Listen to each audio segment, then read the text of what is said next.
Yoruba Council Worldwide. He joins us via Zoom live from Ile-Ife, Osun State this morning. Thank you, Hassan, for joining us. Well, good morning. It's a pleasure to be on your program.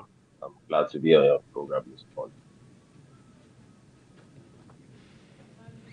Yeah, can you hear Excellent. me? So I'm just going to start off with the crisis in River State.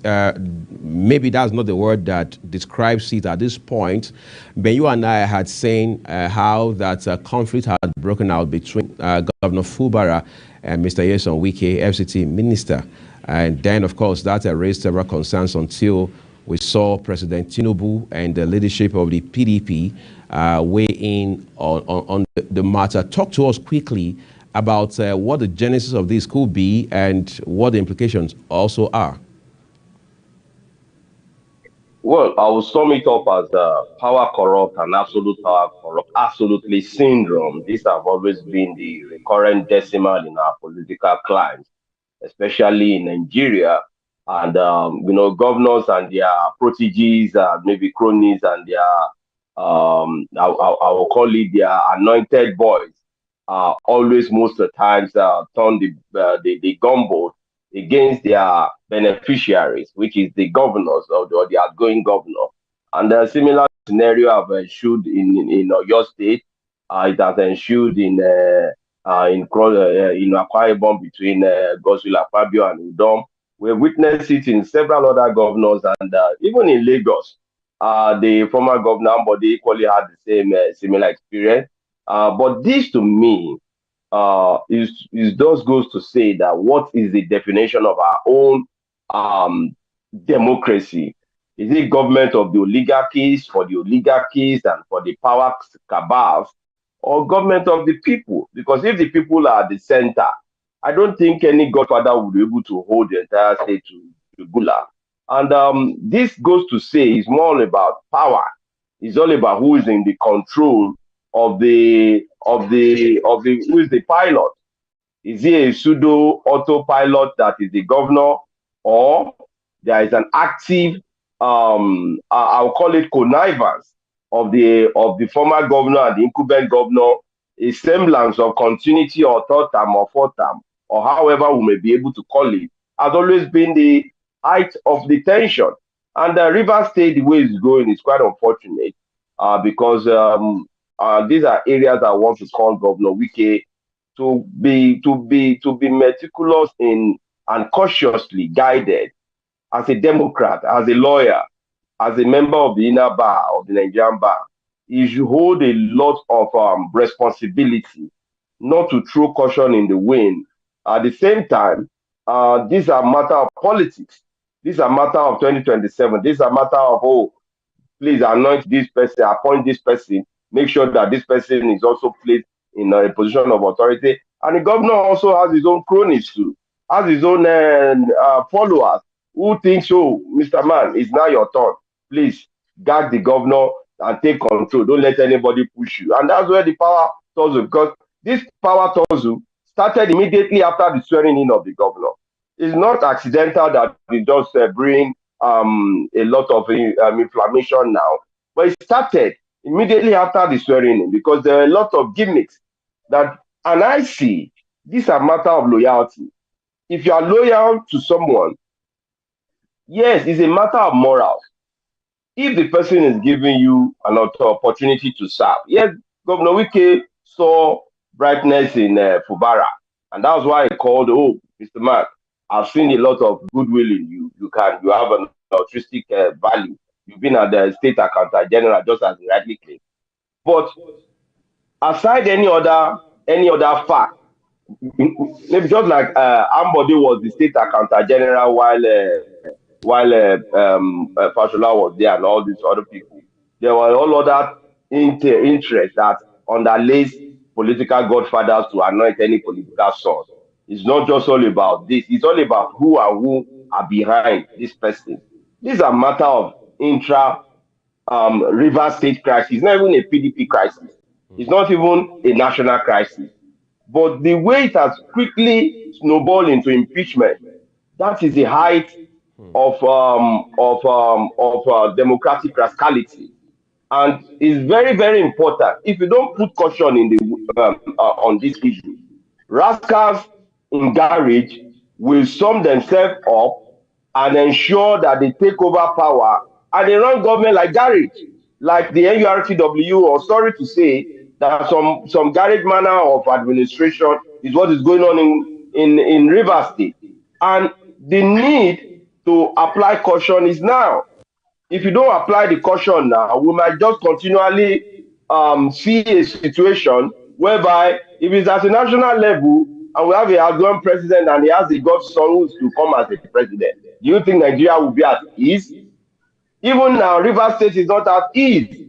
So there is an urgent need, beyond the fact that Mr. President has intervened, PDP Governors Forum have intervened, Nigerian Governors Forum have intervened, and it seems the crisis is growing.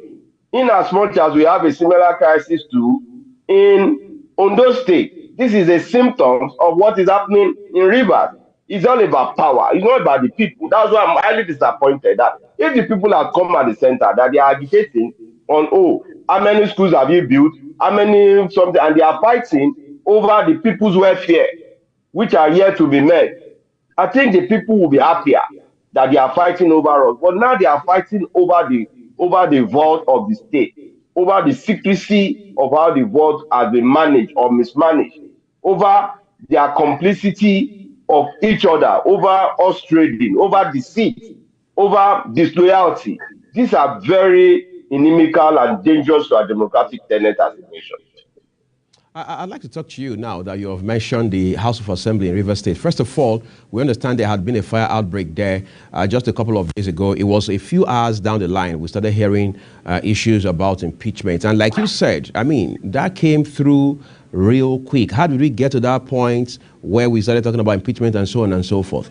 But more specifically, my question is about if you like, the hijacking of the State House of Assembly, because across every state where we have seen these kind of scenarios play out, there's always the reality that the House of Assembly is at the very center, at the very heart of the conversation, from Edo State to Anambra State to even Ogun. For example, we saw that with Ibikole Amosu and, of course, the governor who succeeded him, Governor Dapo Abiodun. Even the current governor, Governor Dapo Abiodun, is using right. Similar opportunity to fight the local government chairman. Because let me explain to you. It's all about orientation. Our political players who get in the position of authority lacks the discipline of power, lacks the temerity to understand what responsibility they hold.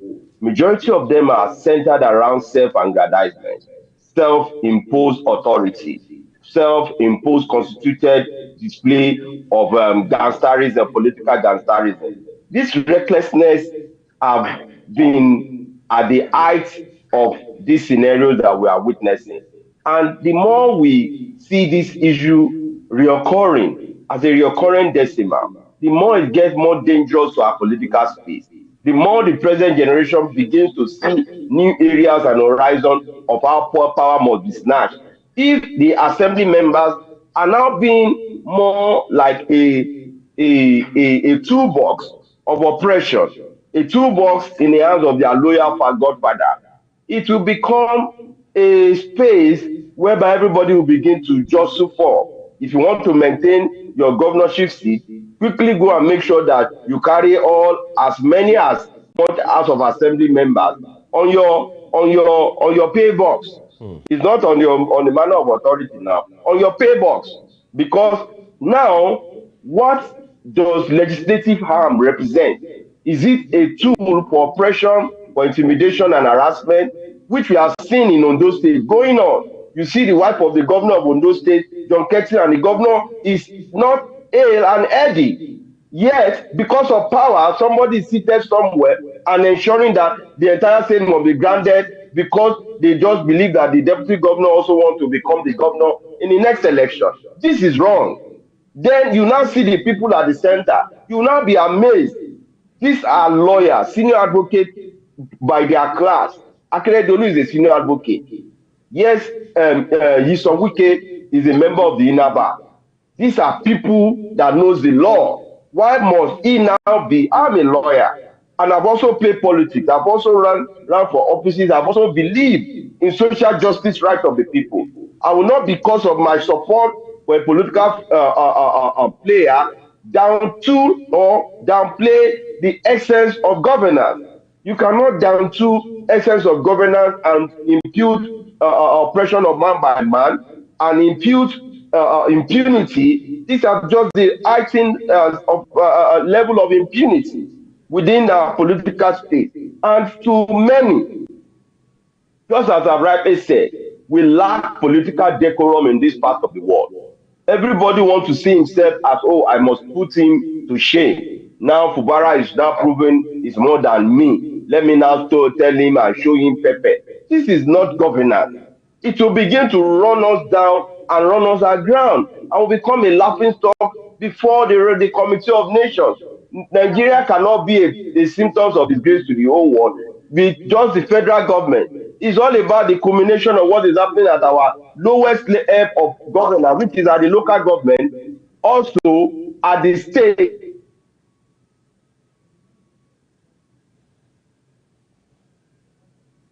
and at the national. My role on the premise of trying to work out power, I will still be running around the same recycling plant of recklessness. We have not been able to witness good governance because there's always people at the center who owns the contractor. Who is the contractor that is taking this project A, project B? This inflated project, how do we subtract and minus? What are they subtracting? What are they minusing? They are minusing the benefit that has to go for the future generation, the profit. The people at the ends of power are always profiteering in government. And governance is about service. That is what democracy represents. But here is the easiest means to acquire wealth, to acquire properties, and believe that, yes, once you have gained that, you now want eternal power. And this is the height of this recklessness. They just want eternal power, make themselves God on man. And that cannot be possible in this part of our work.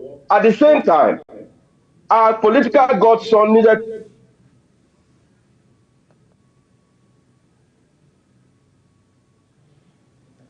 It appears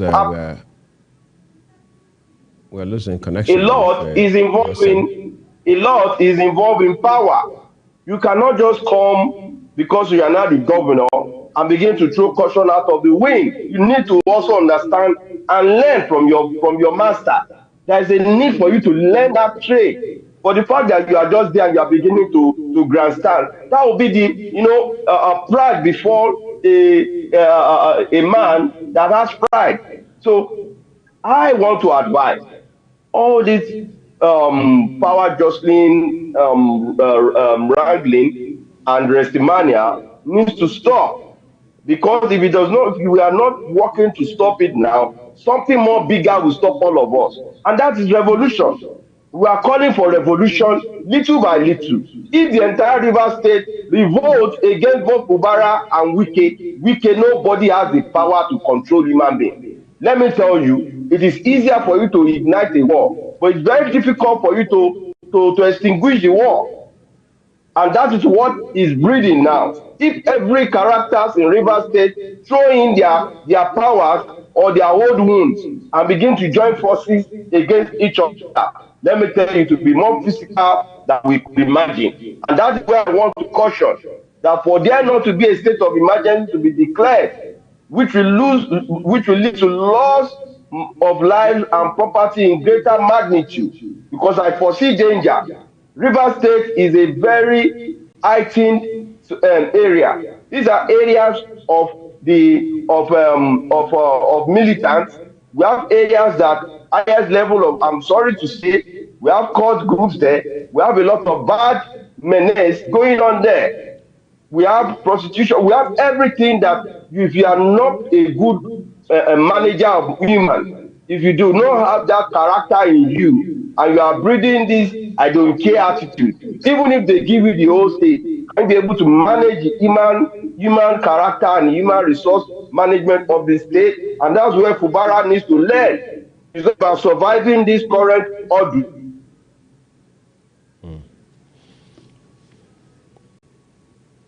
Of position will also face similar challenge. If we can survive today by bringing down Fubara, and millions of Fubara will rise up in Rivers State and make the state ungovernable, that is the character of the way things are going to be. So it's very important we can apply every reasoning of caution.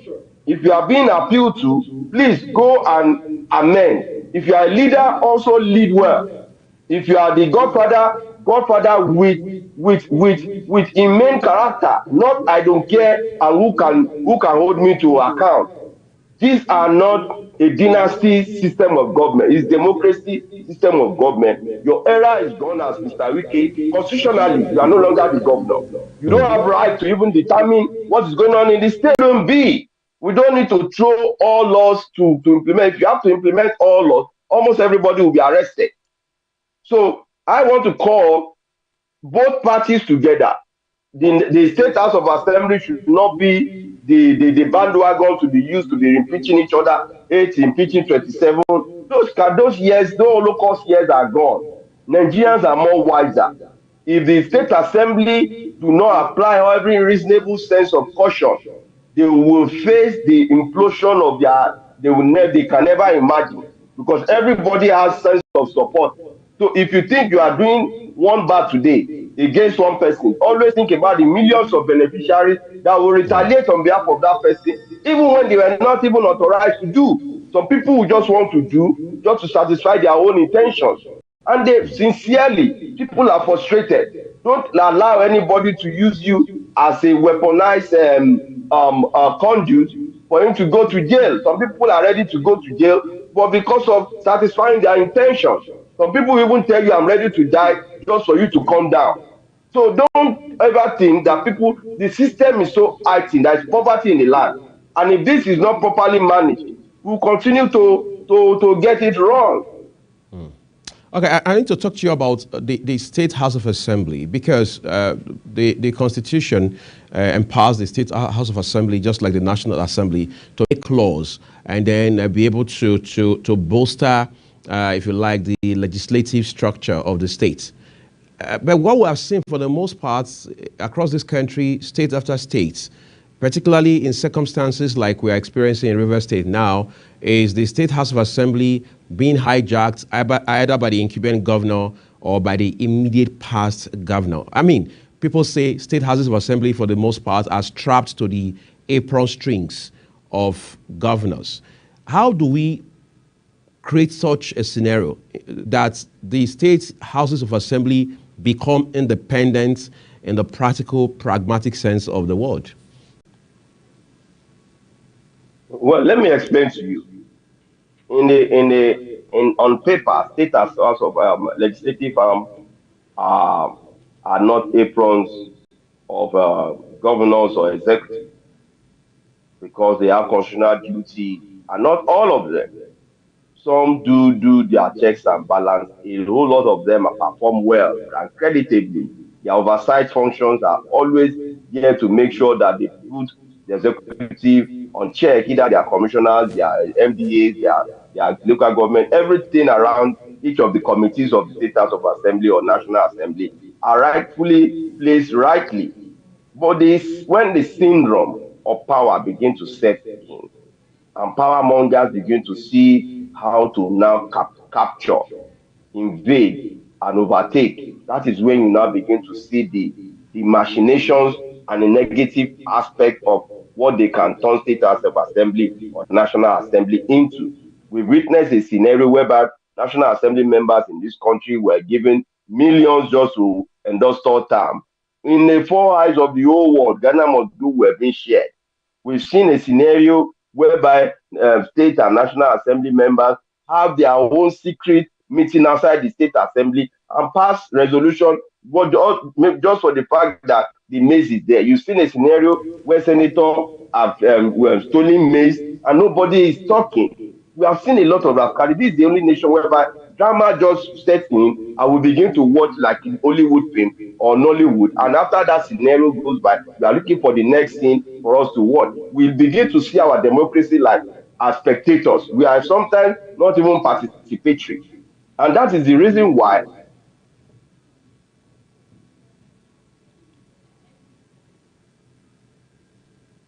Israel position of authority are loyal boys, are party faithfuls, are boys that so they can throw in everything. Sometimes, let me tell you,